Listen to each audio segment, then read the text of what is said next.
નમસ્તે વિદ્યાર્થી મિત્રો, લાસ્ટ ટાઈમ આપણે પ્રિઝમ દ્વારા શ્વેત પ્રકાશનું વિભાજન જુદા જુદા 7 રંગોમાં થાય છે તે આપણે સમજી ગયા. ઉપરાંત એ 7 રંગોને ભેગા કરવાથી પાછો શ્વેત પ્રકાશ મેળવી શકાય છે તે પણ આપણે આકૃતિ દ્વારા સમજી ગયા અને એ આપણને કોણે સાબિત કરીને આપ્યું છે?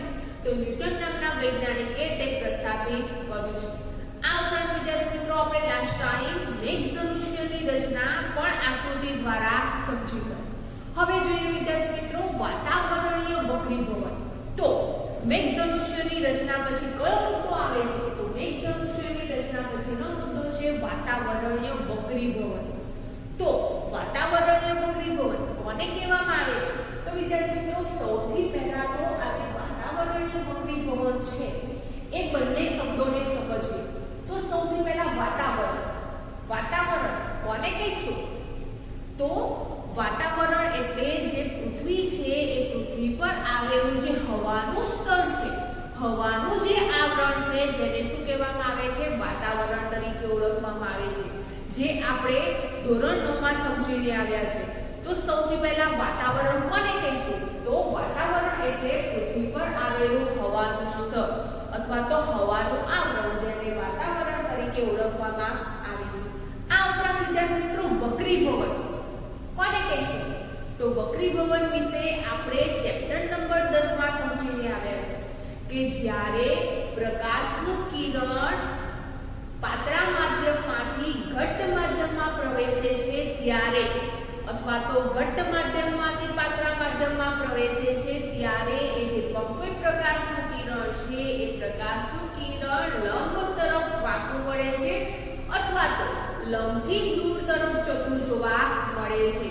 તો આમ પ્રકાશના વાંકા વળવાની જે ઘટના છે એને શું કહેવામાં આવે છે? તો તેને વક્રીભવન તરીકે ઓળખવામાં આવે છે. તો અહીંયા આપણે વાતાવરણીય વક્રીભવન વિશે સમજવાનું છે. તો વાતાવરણીય વક્રીભવન કોને કહીશું? તો વિદ્યાર્થી મિત્રો પૃથ્વીના વાતાવરણમાંથી પસાર થતા પ્રકાશના વાંકા વળવાની ઘટનાને વાતાવરણીય વક્રીભવન તરીકે ઓળખવામાં આવે છે. આપણે 10મા ચેપ્ટરમાં પારદર્શક માધ્યમ વિશે સમજી ગયા છે. તેવી જ રીતે અહીંયા જે હવાનું માધ્યમ છે એ હવાના માધ્યમમાં જ્યારે પ્રકાશ વાંકો વળે છે એટલે પ્રકાશના વાંકા વળવાની જે ઘટના થાય છે જેને વાતાવરણીય વક્રીભવન તરીકે ઓળખવામાં આવે છે. તો વાતાવરણીય વક્રીભવન એટલે પૃથ્વીના વાતાવરણમાંથી પસાર થતા પ્રકાશના વાંકા વળવાની ઘટનાને વાતાવરણીય વક્રીભવન તરીકે ઓળખવામાં આવે છે. તો પૃથ્વી પર આવેલું જે વાતાવરણ છે એ વાતાવરણમાં હવા જોવા મળે છે, હવાનું આવરણ છે જેને આપણે વાતાવરણ કહીએ છીએ. તો વાતાવરણમાં રહેલી જે પણ કોઈ હવા છે એ હવા આપણને એક જ પ્રકારની જોવા મળે છે? તો ના વિદ્યાર્થી મિત્રો, આપણે કોઈ પણ જગ્યાએ જઈએ છીએ, પૃથ્વીના દરેકે જગ્યાએ જઈએ છીએ એ બધી જ જગ્યાએ જે તે હવા છે એ હવા જુદા જુદા પ્રકારની જોવા મળે છે. કયા કયા પ્રકારની જોવા મળે છે? તો જે હવા છે એ હવા બે પ્રકારની જોવા મળે છે, ગરમ હવા અને ઠંડી હવા. હવે આ જે ગરમ હવા છે એ ઠંડી હવા કરતાં પાતળી જોવા મળે છે. કેમ? તો જે ગરમ હવા છે એ ગરમ હવાની ઘનતા કેવી જોવા મળે છે? તો ગરમ હવાની ઘનતા ઓછી જોવા મળે છે, જેને કારણે ગરમ હવા કેવી જોવા મળે છે? પાતળી જોવા મળે છે. જ્યારે ઠંડી હવા છે એ ઠંડી હવાની ઘનતા કેવી જોવા મળે છે? વધારે જોવા મળે છે અને ઘનતા વધારે હોવાને કારણે ઠંડી હવા ગરમ હવા કરતાં કેવી હોય છે? જાડી હોય છે. તો આ વિદ્યાર્થી મિત્રો આપણે પૃથ્વી પર દરેક સ્થાન પર જઈએ છીએ, દરેક જગ્યાએ જઈએ છીએ ત્યારે જે હવા છે એ હવાની ઘનતા દરેક જગ્યાએ કેવી જોવા મળે છે? જુદી જુદી જોવા મળે છે.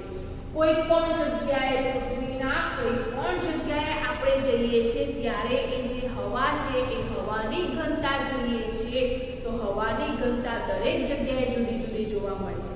શા માટે જુદી જુદી જોવા મળે છે? તો હવા બે પ્રકારની જોવા મળે છે. કેટલીક જગ્યાએ હવા ગરમ જોવા મળે છે જ્યારે કેટલીક જગ્યાએ હવા ઠંડી જોવા મળે છે, જેને કારણે એ હવાની ઘનતામાં પણ ફેરફાર થાય છે. જે ગરમ હવા છે એ ગરમ હવા ની ઘનતા ઓછી જોવા મળે છે, જ્યારે જે ઠંડી હવા છે એ ઠંડી હવાની ઘનતા વધારે હોય છે, જેને કારણે ગરમ હવા પાતળી અને ઠંડી હવા જાડી જોવા મળે છે। આ ઉપરાંત વિદ્યાર્થી મિત્રો જે પણ કોઈ પૃથ્વીની સપાટી છે એ પૃથ્વીની સપાટી પરની જે હવા છે એ હવાની ઘનતા કેવી જોવા મળે છે, તો એ જે પણ કોઈ હવા છે એ હવાની ઘનતા સૌથી વધારે જોવા મળે છે। તો હવાની ઘનતા સૌથી વધારે કોની જોવા મળે છે, તો પૃથ્વીની સપાટી નજીક રહેલી જે પણ કોઈ હવા છે એ હવાની ઘનતા સૌથી વધારે જોવા મળે છે। પરંતુ જેમ જેમ આપણે પૃથ્વીની સપાટીથી ઉપરની તરફ જઈએ છીએ તેમ તેમ એ જે પણ કોઈ હવા છે એ હવાની ઘનતા ઘટતી જતી જોવા મળે છે। તો પૃથ્વીની સપાટી નજીકની જે પણ કોઈ હવા છે એ હવાની ઘનતા કેવી જોવા મળે છે, વધારે જોવા મળે છે, જ્યારે પૃથ્વીની સપાટીથી જેમ જેમ ઉપર જઈએ છીએ તેમ તેમ જે તે હવા છે એ હવાની ઘનતા ઘટતી જતી જોવા મળે છે। આ ઉપરાંત વિદ્યાર્થી મિત્રો આ જે પણ કોઈ હવા છે એ હવાનો વક્રી ગુણાંક કોની પર આધાર રાખે છે, તો આ જે પણ કોઈ હવા છે એ હવાનો વક્રી ગુણાંક જે તે હવાની જે ઘનતા છે એ ઘનતા પર આધાર રાખે છે। તો હવાનો જે પણ કોઈ વક્રી ગુણાંક છે એ હવાનો વક્રી ગુણાંક તે હવાની ઘનતા પર આધાર રાખે છે, એટલે કે જ્યારે જે હવાની ઘનતા ઓછી હશે તે હવાનો વક્રી ગુણાંક કેવો જોવા મળે છે, ઓછો જોવા મળે છે, અને જે હવાનો વક્રી ગુણાંક વધારે હશે તો તેની ઘનતા કેવી હશે, વધારે હશે। તો જે હવાની ઘનતા ઓછી તો તેનો વક્રી ગુણાંક ઓછો, અને જે હવાની ઘનતા વધારે ત્યારે તેનો વક્રી ગુણાંક વધારે જોવા મળે છે, જેને કારણે આપણે કહી શકીએ કે જે તે હવા છે એ હવાનો વક્રી ગુણાંક તેની ઘનતા પર આધાર રાખે છે, જેને કારણે વિદ્યાર્થી મિત્રો પૃથ્વી છે એ પૃથ્વી પર આવેલું જે પણ કોઈ વાતાવરણ છે એ વાતાવરણમાં જુદા જુદા સ્તર જોવા મળે છે, અને એ જુદા જુદા સ્તરને કારણે જે ઉપરનું સ્તર છે એ ઉપરનું સ્તર નીચેના સ્તર કરતાં વધારે પાતળું જોવા મળે છે। શા માટે વધારે પાતળું જોવા મળે છે, તો વિદ્યાર્થી મિત્રો વધારે પાતળું ક્યારે હોય, તો જ્યારે ઘનતા તેની કેવી જોવા મળે છે, ઓછી જોવા મળે છે। હવે ઘનતા ઓછી જોવા મળે તો તેનો વક્રી ગુણાંક કેવો હશે, તો તેનો વક્રી ગુણાંક પણ ઓછો હોય છે। તો વાતાવરણમાં જે ઉપરનું સ્તર છે એ ઉપરનું સ્તર કેવું જોવા મળે છે, તો પાતળું જોવા મળે છે, જેથી કરીને તેની ઘનતા પણ ઓછી હોય છે, અને ઘનતા ઓછી હોવાને કારણે તેનો વક્રી ગુણાંક પણ કેવો જોવા મળે છે, ઓછો જોવા મળે છે। તો આમ જ્યારે પૃથ્વીના વાતાવરણમાં ઉપરનું જે સ્તર છે એ ઉપરનું સ્તર તેની નીચેના સ્તર કરતાં સાપેક્ષે કેવું જોવા મળે છે, વધારે પાતળું જોવા મળે છે, જેને કારણે સૂર્યમાંથી કે તારામાંથી આવતા જે પણ કોઈ પ્રકાશના કિરણો છે એ પ્રકાશના કિરણો હવાના સતત વધતા વક્રી ગુણાંકવાળા માધ્યમમાંથી પસાર થાય છે, એટલે કે જ્યારે પૃથ્વી પર સૂર્યના કે તારાના પ્રકાશના કિરણો પ્રવેશે છે ત્યારે તેને એ જે પણ કોઈ કિરણો છે એ કિરણોને જે હવા છે એ હવામાંથી સતત પસાર થવું પડે છે। તો આ જે હવા છે એ હવાનું માધ્યમ કેવું જોવા મળે છે, તો હવાનું માધ્યમ જુદું જુદું જોવા મળે છે। કેમ, તો દરેક જગ્યાએ તેની ઘનતા જુદી જુદી હોય છે, અને ઘનતા જુદી જુદી હોય તો તેનો વક્રી ગુણાંક પણ કેવો જોવા મળે છે, જુદો જુદો જોવા મળે છે। તો આમ સતત હવા બદલાય છે તેવા માધ્યમમાંથી એ પ્રકાશના કિરણોને પસાર થવું પડે છે, જેને કારણે શું થાય છે, એ જે પણ કોઈ હવા છે તેને હવાના સતત વધતા વક્રી ગુણાંકવાળા માધ્યમમાંથી પસાર થવું પડે છે। કેમ વધતું વક્રી ગુણાંક, તો વાતાવરણનું જે ઉપરનું સ્તર છે પાતળું છે, જેથી એનો વક્રી ગુણાંક કેવો હશે, ઓછો હશે। જેમ જેમ વાતાવરણમાં નીચેની તરફ પ્રકાશના કિરણો આવે છે તેમ તેમ હવાનો વક્રી ગુણાંક કેવો જોવા મળે છે, તો વધારે જોવા મળે છે।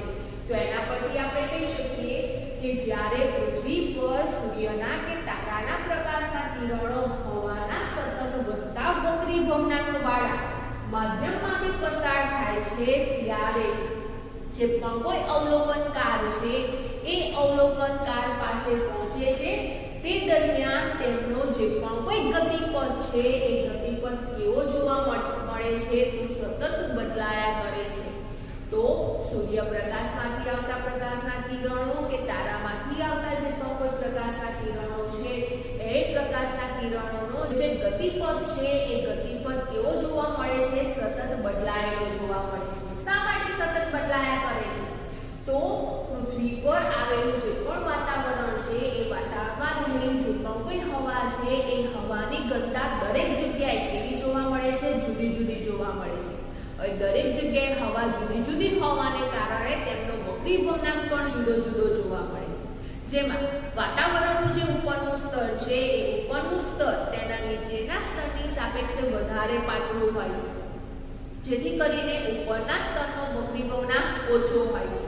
હવે જ્યારે સૂર્યમાંથી કે તારામાંથી પ્રકાશના કિરણો વાતાવરણમાં પ્રવેશે છે ત્યારે એ જે વક્રી ભવનાંક છે એ વક્રી ભવનાંક કેવો થતો જોવા મળશે? તો વધતો જતો જોવા મળે છે. તો આમ જેમ જેમ વક્રી ભવનાંક વધતો જાય છે તેમ તેમ પ્રકાશના કિરણોને એ માધ્યમમાંથી પસાર થઈને જે તે અવલોકનકાર છે એ અવલોકનકાર પાસે પહોંચે છે, જેથી કરીને એમનો જે પણ કોઈ ગતિપથ છે એ ગતિપથ બદલાયા કરે છે. જેને કારણે જે પણ કોઈ વસ્તુ છે એ વસ્તુનું જે દેખીતું સ્થાન છે એ નિશ્ચિત સ્થાન આપણે જોઈ શકતા નથી, પરંતુ તેનું આભાસી સ્થાન આપણે જોઈ શકીએ છીએ. આમ વક્રીભવનકારક માધ્યમની ભૌતિક પરિસ્થિતિ સ્થિર ન હોવાથી વસ્તુનું દેખીતું સ્થાન ગરમ હવામાંથી જોવાને કારણે સતત બદલાયા કરે છે. તો આમ વિદ્યાર્થી મિત્રો, આ જે પણ કોઈ વાતાવરણીય વક્રીભવન છે એ વાતાવરણીય વક્રીભવનને કારણે કેટલીક ઘટનાઓ પણ થતી જોવા મળે છે. કેવી ઘટનાઓ થાય છે? તો આપણે દરરોજ રાત્રે તારાઓ નિહાળીએ છીએ, એટલે કે તારાઓને જોઈએ છીએ. તો તારાઓ આપણને ટમટમતા હોય તેવું લાગે છે. તો તારાઓનું ટમટમવું સૂર્યોદય વહેલો થવો, એટલે કે વિદ્યાર્થી મિત્રો, જ્યારે સૂર્યોદય થાય છે એ સૂર્યોદય પૃથ્વી પર 2 મિનિટ વહેલો થાય છે, અને એવી જ રીતે સૂર્યાસ્ત મોડો થવો. તો જ્યારે સૂર્યાસ્ત થાય છે ત્યારે 2 મિનિટ તે મોડો થાય છે. આ જે પણ કોઈ ઘટના છે એ ઘટના શાને કારણે થતી જોવા મળે છે? તો આ જે પણ કોઈ ઘટના છે એ ઘટના વાતાવરણીય વક્રીભવનને કારણે થતી જોવા મળે છે. જેમાં જે હવા છે એ હવા દરેક જગ્યાએ તેની ઘનતા જુદી જુદી હોય છે. જુદી જુદી હવાને કારણે તેનો વક્રીભવનાંક કેવો જોવા મળે છે? જુદો જુદો જોવા મળે છે. અને જુદો જુદો હવાને કારણે શું થાય છે? જે પણ કોઈ સૂર્યના કે તારામાંથી આવતા પ્રકાશના કિરણો છે એને સતત વધતા જતા વક્રીભવનાંક વાળા માધ્યમમાંથી પસાર થવામાં આવે છે અને અવલોકનકાર સુધી પહોંચે છે, જેથી કરીને તેમનું ગતિપથ છે એ ગતિપથ બદલાય છે. અને ગતિપથ બદલાવાને કારણે શું થાય છે? જે વાતાવરણની ભૌતિક પરિસ્થિતિ છે એ સ્થિર જોવા મળતી નથી, જેથી કરીને જે તે વસ્તુ છે એ વસ્તુનું દેખીતું સ્થાન સતત બદલાયા કરે છે. જેને કારણે પૃથ્વી પર તારાઓનું ટમટમવું, સૂર્યોદય વહેલો થવો કે સૂર્યાસ્ત મોડો થવો જેવી ઘટનાઓ જોવા મળે છે. તો વિદ્યાર્થી મિત્રો, તમે કેટલીક વાર જોયું હશે કે જ્યાં અગ્નિ પ્રગટાવવામાં આવે છે ત્યાં એ જે અગ્નિવાળો વિસ્તાર છે એ અગ્નિવાળા વિસ્તારમાં જે ઉપરની હવા છે એ ઉપરની હવા કેવી જોવા મળે છે? તો નીચેથી ઉપરની તરફ જતી જોવા મળે છે. તમને વચ્ચે કોઈ પારદર્શક ભાગ મૂકેલો હોય, કોઈ પારદર્શક પટલ એવું મૂકેલું હોય એવો તમને ભાસ થાય છે. તો એવું શા માટે થાય છે? તો વિદ્યાર્થી મિત્રો, જ્યારે અગ્નિ વાળો જે વિસ્તાર છે, એટલે કે અગ્નિ જ્યાં પ્રગટાવવામાં આવે છે ત્યારે એટલો જે વિસ્તાર છે એ અગ્નિની ઉપરની તરફ રહેલી જે હવા છે એ હવા કેવી જોવા મળશે? તો એ હવા સૌથી વધારે ગરમ જોવા મળે છે. હવે જ્યારે અગ્નિ પ્રગટાવવામાં આવે છે ત્યારે અગ્નિની ઉપરની હવા સૌથી વધારે ગરમ હોય છે, જેથી કરીને તે કેવી હશે? પાતળી હશે. આ ઉપરાંત તેની ઉપરની જે હવા છે એની ઉપરની હવા ગરમ હવા કરતાં જાડી જોવા મળે છે, જેથી કરીને જે ગરમ હવા છે એ ગરમ હવાનો વક્રીભવનાંક કેવો જોવા મળશે? ઓછો જોવા મળશે. અને ઉપર રહેલી જે ઠંડી હવા હવા છે એ ઠંડી હવાનો વક્રીભવનાંક કેવો જોવા મળશે? વધારે જોવા મળશે. તો તે દરમિયાન શું થાય છે કે એ જે હવા છે એ હવા જેમ જેમ ઉપરની તરફ જાય છે તેમ તેમ વધતા જતા વક્રીભવનાંક માધ્યમમાં પ્રવેશે છે, જેથી કરીને પણ ત્યાં વાતાવરણીય વક્રીભવન થતું જોવા મળે છે. તેવી જ રીતે તમે ઉનાળાના સમયમાં કોઈક બહારની જગ્યાએ ફરવા જાઓ છો, તે દરમિયાન બપોરના સમયે રસ્તામાં તમને એવો કોઈ ભાસ થયો છે કે આગળ કોઈ પારદર્શક પટલ મૂકેલું હોય, એટલે કે કોઈ આગળ પારદર્શક ભાગ મૂકેલો છે એવો તમને કોઈ ભાસ થયો છે? તો વિદ્યાર્થી મિત્રો એવું શા માટે થાય છે? તો જ્યારે ઉનાળાના સમયમાં એટલે કે ઉનાળાની ઋતુમાં બપોરના સમયે જે તે હવા છે એ પૃથ્વીની સપાટી નજીકની હવા કેવી જોવા મળશે?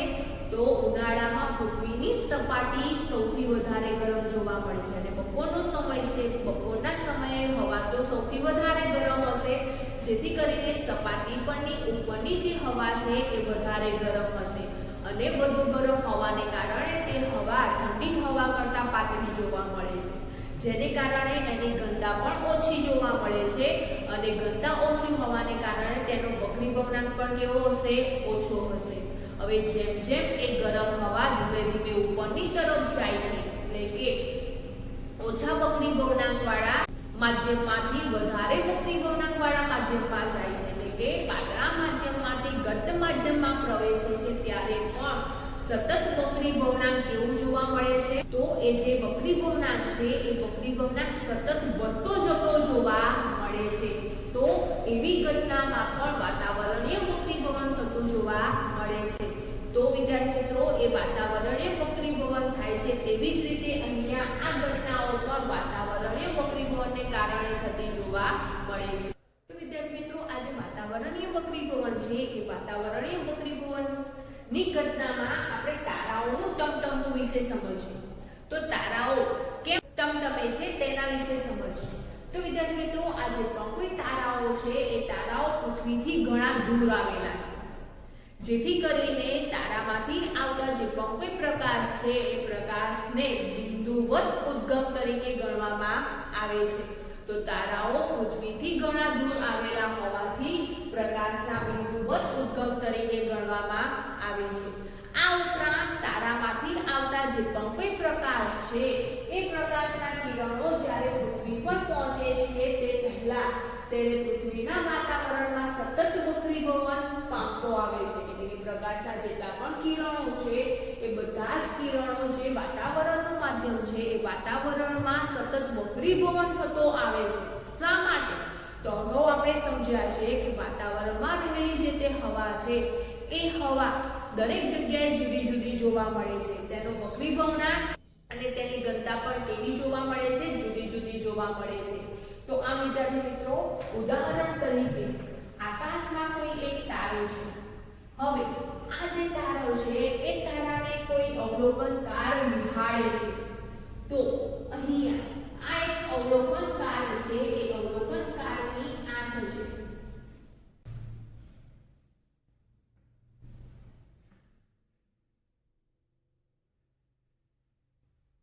તો વિદ્યાર્થી મિત્રો આ અવલોકનકારની આંખ છે. હવે આ જે અવલોકનકાર છે એ અવલોકનકાર આ તારાને નિહાળી રહ્યો છે, ત્યારે તારામાંથી આવતો જે પ્રકાશ છે પ્રકાશના કિરણોનું શું થાય છે? વાતાવરણમાં કઈ ઘટના થાય છે? તો જ્યારે પણ આ જે પણ કોઈ પ્રકાશ તારાના પ્રકાશના કિરણો છે જ્યારે અવલોકનકાર પાસે પહોંચે છે ત્યારે વાતાવરણમાં એને સતત વક્રીભવન થતું જોવા મળે છે. એટલે કે અવલોકનકારની આંખમાં શું થતું આવે છે? તો એ જે પણ કોઈ પ્રકાશનો માર્ગ છે એ વાંકો થતો જોવા મળે છે, વાંકો માર્ગ જોવા મળે છે. શાને કારણે? તો વિદ્યાર્થી મિત્રો પૃથ્વીના વાતાવરણમાં જે ઉપરનું સ્તર છે એ ઉપરના સ્તરની હવા કેવી જોવા મળે છે? તો ઉપરના સ્તરની હવા પાતળી જોવા મળે છે, જ્યારે નીચેના સ્તરની હવા એટલે કે પૃથ્વીની સપાટી નજીકની જે હવા છે એ કેવી જોવા મળે છે? જાડી જોવા મળે છે. હવે પાતળી હવા હોવાને કારણે અહીંયા માધ્યમ કેવું જોવા મળશે? તો પાતળું માધ્યમ જોવા મળે છે અને પૃથ્વીની સપાટી નજીક કયું માધ્યમ જોવા મળશે તો ઘટ્ટ માધ્યમ જોવા મળે છે હવે જ્યારે જે પંકજ પ્રકાશના કિરણો છે એ પ્રકાશના કિરણો જ્યારે પાતળી હવામાંથી જાડી હવામાં પ્રવેશે છે એટલે કે પાતળા માધ્યમમાંથી ઘટ્ટ માધ્યમમાં પ્રવેશે છે તે દરમિયાન એ જે પ્રકાશનું કિરણ છે એ પ્રકાશનું કિરણ લંબ તરફ વાંકું વળે છે જેને આપણે વક્રીભવનની ઘટના કહીએ છીએ અને આ વક્રીભવનની ઘટના હવામાં વાતાવરણમાં થતી જોવા મળે છે હવાનો વક્રીભવનાંક સતત નીચેની તરફ આવે છે તેમ તેમ વધતો જતો જોવા મળે છે જેને કારણે અહીંયા વાતાવરણમાં વક્રીભવનની ઘટના થાય છે જેને વાતાવરણીય વક્રીભવન તરીકે ઓળખવામાં આવે છે તો વિદ્યાર્થી મિત્રો જેમ જેમ આપણે ઉપરથી નીચેની તરફ આવીએ છીએ તેમ તેમ વક્રીભવનાંક કેવો જોવા મળે છે તો જેમ જેમ ઉપરથી નીચેની તરફ આવીએ છીએ તેમ તેમ વક્રીભવનાંક વધતો જતો જોવા મળે છે તો આમ જ્યારે પણ તારામાંથી આવતા જે પંકજ પ્રકાશના કિરણો છે એ પ્રકાશના કિરણોને પૃથ્વીના વાતાવરણમાંથી સતત પસાર થવું પડે છે અને પૃથ્વીના વાતાવરણમાં જે હવા છે એ હવાની ઘનતા દરેક જગ્યાએ જુદી જુદી હોય છે જેથી તેનો વક્રીભવનાંક પણ જુદો જુદો હોય છે એટલે કે ઉપરની હવા છે ઉપરની હવાની ઘનતા ઓછી હોવાને કારણે પાતળી જોવા મળે છે એટલે ઉપરનું માધ્યમ પાતળું હોય છે જ્યારે જેમ જેમ આપણે નીચેની તરફ પૃથ્વીની સપાટી તરફ આવીએ છીએ તેમ તેમ નીચેનું જે સ્તર છે એ કેવું જોવા મળે છે જાડું જોવા મળે છે કેમ કારણ કે તેની ઘનતા વધારે હોય છે જેથી કરીને ઉપરની તરફથી જેમ જેમ પૃથ્વીની સપાટી તરફ આવીએ છીએ તેમ તેમ જે હવા છે હવાનો વક્રીભવનાંક વધતો જતો જોવા મળે છે તો આમ જ્યારે પ્રકાશના કિરણો પૃથ્વીની સપાટી પર પહોંચતા પહેલા તેને પૃથ્વીના વાતાવરણમાંથી પસાર થવું પડે છે અને એ વાતાવરણમાં તેનું સતત વક્રીભવન થતું જોવા મળે છે એટલે પાતળા માધ્યમમાંથી ઘટ્ટ માધ્યમમાં પ્રવેશે છે ત્યારે તે લંબ તરફ વાંકું વળે છે પરંતુ વિદ્યાર્થી મિત્રો આપણે આ જે અવલોકનકાર છે એ અવલોકનકાર આ જે પણ કોઈ તારો છે એ તારાનું સ્થાન ક્યાં જોઈ શકે છે તો એ જે તારો છે એ તારાનું સ્થાન મૂળ સ્થાન કરતા જુદું જોવા મળે છે તો આમ અહીંયા જે તારાનું મૂળ સ્થાન છે એ મૂળ સ્થાન કરતા જે અવલોકનકાર છે એ અવલોકનકાર એ તારાને બીજી જગ્યાએ જોઈ શકે છે જેને કારણે આપણે કહી શકીએ છીએ કે આ જે તારો છે તારાનું સ્થાન સતત બદલાયા કરે છે જેને કારણે તારાઓ ટમટમે છે તો આ વિદ્યાર્થી મિત્રો અહીંયા જ્યારે તારાઓનો પ્રકાશ છે એ પૃથ્વીની સપાટી પર પહોંચે છે તે પહેલા તેને વાતાવરણમાં સતત પસાર થવું પડે છે જેથી કરીને વાતાવરણમાં સતત વક્રીભવન પામતો આવે છે જેથી વક્રીભવન પામે છે શાને કારણે તો જેમ જેમ હવા છે એ હવાના વક્રીભવનાંકમાં ક્રમિક ફેરફાર થતો જોવા મળે છે પૃથ્વીની નજીકની સપાટી એટલે કે પૃથ્વીની સપાટી છે એ નજીકની હવા તરફ જઈએ ત્યારે ઘનતા કેવી જોવા મળે છે વધે છે ઘનતા વધવાને કારણે એનો વક્રીભવનાંક પણ શું જોવા મળે છે વધે છે તો આમ જે તે તારાનો પ્રકાશ છે એ તારાનો પ્રકાશ પાતળા માધ્યમમાંથી ઘટ્ટ માધ્યમમાં પ્રવેશે છે અને લંબ તરફ વાંકો વળે છે આને કારણે તારાનું આભાસી સ્થાન તેના મૂળ સ્થાન કરતાં કેવું જોવા મળે છે અલગ જોવા મળે છે તો આને કારણે આવી વાતાવરણીય વક્રીભવન ઘટનાને કારણે જે તારાઓ છે એ તારાઓ ટમટમે છે પરંતુ વિદ્યાર્થી મિત્રો પૃથ્વીની આસપાસ ગ્રહો જોવા મળે છે હવે એ જે ગ્રહો છે એ ગ્રહો ટમટમતા નથી તો શા માટે ગ્રહો ટમટમતા નથી તો વિદ્યાર્થી મિત્રો આ જે પણ કોઈ ગ્રહો છે એ ગ્રહો પૃથ્વીની નજીક આવેલા છે જેથી કરીને આપણે ગ્રહોને મોટા કદમાં દેખી શકીએ છીએ જ્યારે તારાઓ છે એ તારાઓ પૃથ્વીથી ઘણા દૂર આવેલા છે જેથી આપણે નાના એને દેખી શકીએ છીએ તો અહીંયા આ જે પણ કોઈ તારાઓ છે એ તારાઓ પૃથ્વીથી ઘણા દૂર આવેલા હોવાથી તેમને બિંદુવત ઉદ્ગમ તરીકે ગણવામાં આવે છે જ્યારે જે ગ્રહો છે એ ગ્રહો પૃથ્વીની નજીક આવેલા છે, જેથી તેને મોટા ઉદ્ગમ તરીકે ગણવામાં આવે છે. હવે વિદ્યાર્થી મિત્રો, આ જે પણ કોઈ ગ્રહો છે એ ગ્રહોને આપણે બિંદુવત ઉદ્ગમ તરીકે ગણીએ તો એ જે પણ કોઈ બિંદુવત ઉદ્ગમોમાંથી આવતા જે પણ કોઈ પ્રકાશના કિરણો છે એ આપણી આંખમાં પહોંચે છે ત્યારે એ પ્રકાશની માત્રામાં ફેરફાર થાય છે.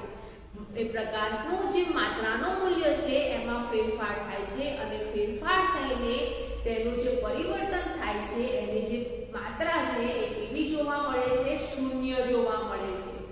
જેને કારણે આ જે ગ્રહો છે એ ગ્રહોને ટમટમવાની અસર નાબૂદ થતી જોવા મળે છે. તો આમ ગ્રહો છે એ ગ્રહો ટમટમતા નથી, જ્યારે તારાઓ છે એ તારાઓ ટમટમે છે. તો વિદ્યાર્થી મિત્રો, તારાઓ કેમ ટમટમે છે તે આપણે વાતાવરણીય વક્રીભવન દ્વારા સમજ્યા. એટલે કે વાતાવરણીય વક્રીભવનને કારણે જે તારો છે એ તારાનું જે મૂળ સ્થાન છે એ મૂળ સ્થાન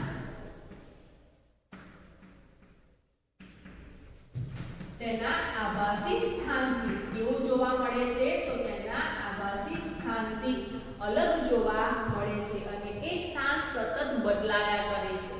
શા માટે બદલાયા કરે છે? તો વાતાવરણીય વક્રીભવનને કારણે. એટલે કે હવામાં રહેલો જે વક્રીભવનાંક છે, હવાનો જે વક્રીભવનાંક છે એમાં ક્રમિક ફેરફાર થતો જોવા મળે છે, જેને કારણે મૂળ સ્થાનનો જે આભાસી સ્થાન છે એનું સ્થાન સતત બદલાયા કરે છે, જેને કારણે તારાઓ ટમટમે છે અને ગ્રહો ટમટમતા નથી. તેવી જ રીતે વિદ્યાર્થી મિત્રો, જેમ આપણે તારાઓનું ટમટમવું સમજ્યા તેવી જ રીતે વાતાવરણીય વક્રીભવનને કારણે સૂર્યોદય વહેલો થવો અને સૂર્યાસ્ત મોડો થવો જેવી ઘટના પણ જોવા મળે છે. આજે પણ કોઈ સૂર્યોદય છે એ સૂર્યોદય 2 મિનિટ વહેલો થતો જોવા મળે છે અને સૂર્યાસ્ત 2 મિનિટ મોડો થતો જોવા મળે છે. એટલે કે જે પણ કોઈ દેખીતો સૂર્યાસ્ત છે અને દેખીતો જે સૂર્યોદય છે એમની વચ્ચેનો તફાવતનો સમયગાળો કેટલો જોવા મળે છે? તો વિદ્યાર્થી મિત્રો, 2 મિનિટનો સમયગાળો જોવા મળે છે. પરંતુ દિવસ કેટલા મિનિટ લાંબો જોવા મળે છે?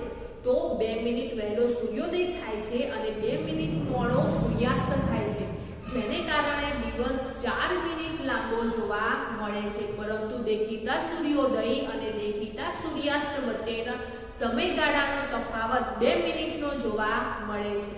તો વિદ્યાર્થી મિત્રો, અહીંયા સૂર્યોદય કેવી રીતે 2 મિનિટ વહેલો થતો જોવા મળે છે અને સૂર્યાસ્ત કેવી રીતે 2 મિનિટ મોડો થતો જોવા મળે છે તે આપણે આકૃતિ દ્વારા સમજીશું. તો ઉદાહરણ તરીકે અહીંયા પૃથ્વી છે. હવે આ જે પૃથ્વી છે એ પૃથ્વીની સપાટી ઉપર એક અવલોકનકાર ઊભો છે. તો અહીંયા આ પૃથ્વીની સપાટી પર એક અવલોકનકાર ઊભો છે જે સૂર્યને નિહાળે છે. હવે આ જે પૃથ્વીની સપાટી છે એ પૃથ્વીની સપાટીની સીધી રેખામાં આવેલી જે દિશા છે એને શું કહેવામાં આવે છે? તો અહીંયા સીધી રેખામાં આવેલી જે રેખા દિશા છે એને સમક્ષિતિજ દિશા તરીકે ઓળખવામાં આવે છે. તો ખરેખર સૂર્ય પૃથ્વીની સમક્ષિતિજ દિશામાં આવે છે ત્યારે જ ઉગ્યો કે આથમ્યો તેમ કહેવામાં આવે છે. તો સૂર્ય ખરેખર ક્યારે ઉગ્યો કે આથમ્યો કહેવામાં આવે છે? તો જ્યારે સૂર્ય પૃથ્વીની સમક્ષિતિજ દિશામાં આવે છે ત્યારે હકીકતમાં તે ઉગ્યો અથવા તો આથમ્યો તેમ કહેવામાં આવે છે. પરંતુ વિદ્યાર્થી મિત્રો, અહીંયા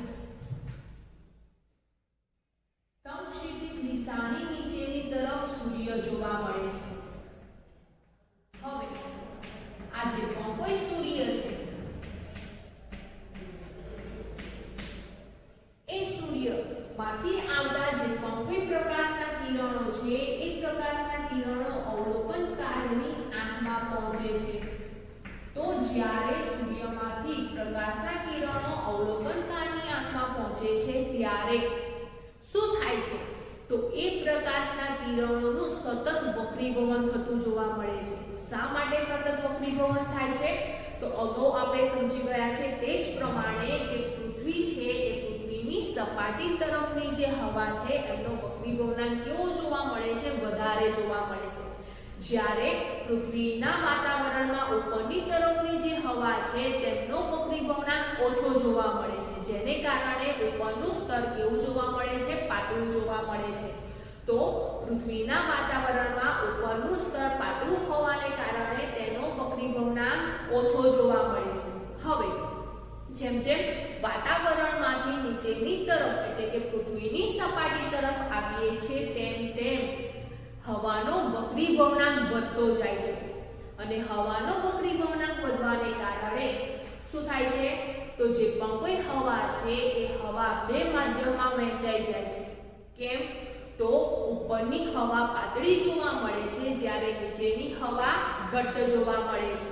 તો જ્યારે પ્રકાશના કિરણો પાતળા માધ્યમમાંથી ઘટ્ટ માધ્યમમાં પ્રવેશે છે ત્યારે એ લંબ તરફ વાંકું વળે છે. તો અહીંયા પણ એ જ ઘટના થાય છે કે આ જે પણ કોઈ સૂર્યના પ્રકાશના કિરણો છે એમને સતત અવલોકનકારની આંખમાં પહોંચવા માટે સતત વાતાવરણમાંથી પસાર થવું પડે છે. હવે જ્યારે વાતાવરણમાંથી પસાર થાય છે ત્યારે વાતાવરણમાં રહેલો જે ઉપરની હવા છે કેવી જોવા મળે છે? પાતળી જોવા મળે છે. અને પૃથ્વીની સપાટી તરફની હવા કેવી જોવા મળે છે? ઘટ્ટ જોવા મળે છે. તો જેમ જેમ પાતળી હવામાંથી પ્રકાશના કિરણો ઘટ્ટ માધ્યમમાં પ્રવેશે છે ત્યારે વક્રીભવનની ઘટના થાય છે અને તે લંબ તરફ વાંકું વળે છે, જેને કારણે આ જે પણ કોઈ અવલોકનકાર છે એ અવલોકનકારને જે સૂર્ય છે એ સૂર્ય નું સ્થાન આ દિશામાં જોવા મળે છે. તો અહીંયા વિદ્યાર્થી મિત્રો આ જે પણ કોઈ સૂર્ય છે એ સૂર્યનું S1 સ્થાન આપીએ તો આ છે મૂળ સ્થાન અને આ સૂર્યનું આપણે S2 નામ આપીએ તો આ છે એનું આભાસી સ્થાન.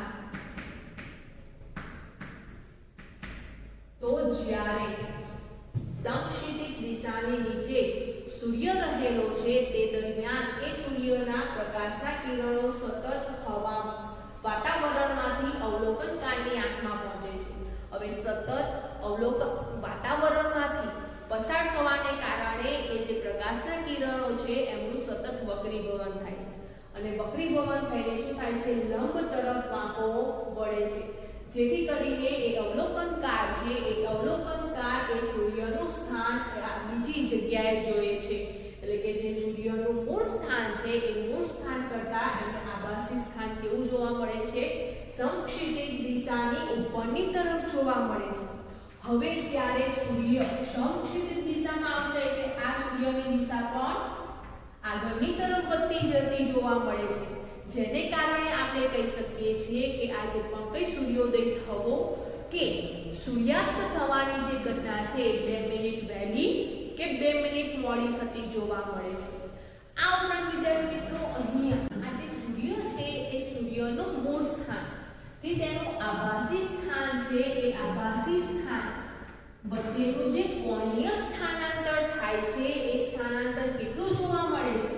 તો એ કોણીય સ્થાનાંતર આપણને 1/2 અંશ જેટલું જોવા મળે છે. તો વિદ્યાર્થી મિત્રો જ્યારે આ જે પણ કોઈ સૂર્ય છે એ સૂર્યને 180 ડિગ્રી મેળવવા માટે તેને કેટલા કલાક જોઈશે? તો આપણને ખબર છે 12 કલાકમાં જે સૂર્ય છે એ સૂર્યના કિરણો જે અવલોકનકાર છે એ અવલોકનકારથી સૂર્ય વચ્ચેનો જે ખૂણો છે કેવો જોવા મળે છે? તો 180 અંશનો જોવા મળે છે. તો 180 અંશના ખૂણે 12 કલાક થતા હોય તો 1/2 એટલે કે 1/2 અંશે કેટલા કલાક થાય તેની આપણે ગણતરી કરીએ ત્યારે આપણને જોવા મળે છે કે 2 મિનિટનો સમય થતો જોવા મળે છે. તો 180 અંશ કોણીય સ્થાનાંતર કરતા જે સૂર્ય છે એ સૂર્યને કેટલા કલાક થાય છે? તો સૂર્યને 12 કલાક થાય છે. પરંતુ જ્યારે 1/2 અંશનું જ્યારે સૂર્યનું કોણીય સ્થાનાંતર થાય છે ત્યારે કેટલો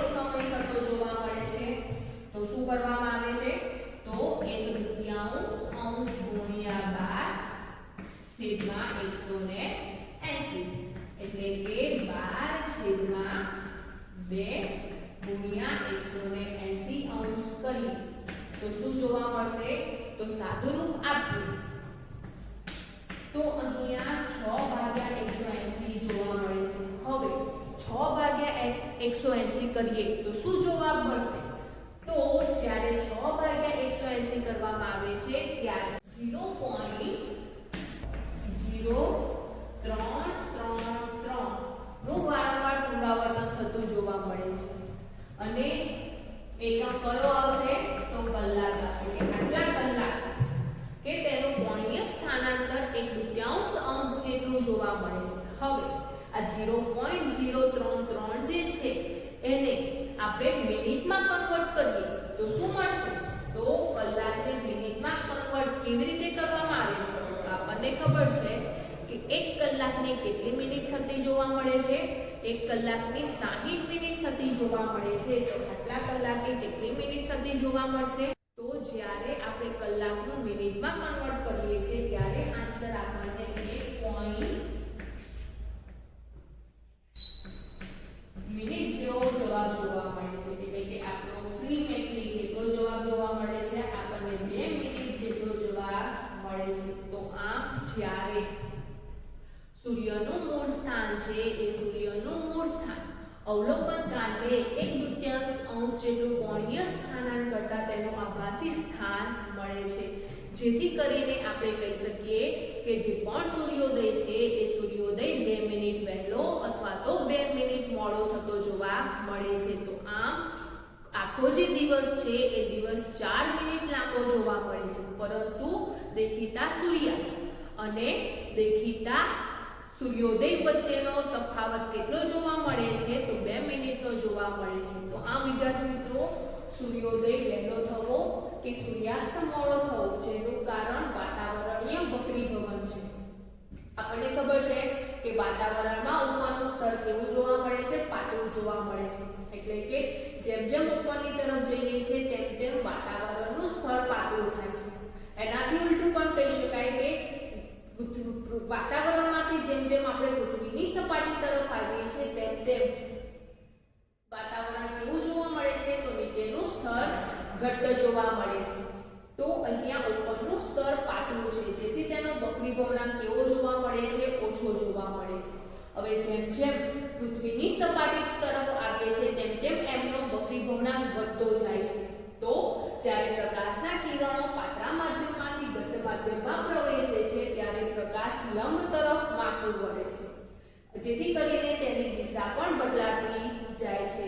જેને કારણે શું થાય છે? સૂર્યોદય 2 મિનિટ વહેલો અને સૂર્યાસ્ત 2 મિનિટ મોડો થતો જોવા મળે છે.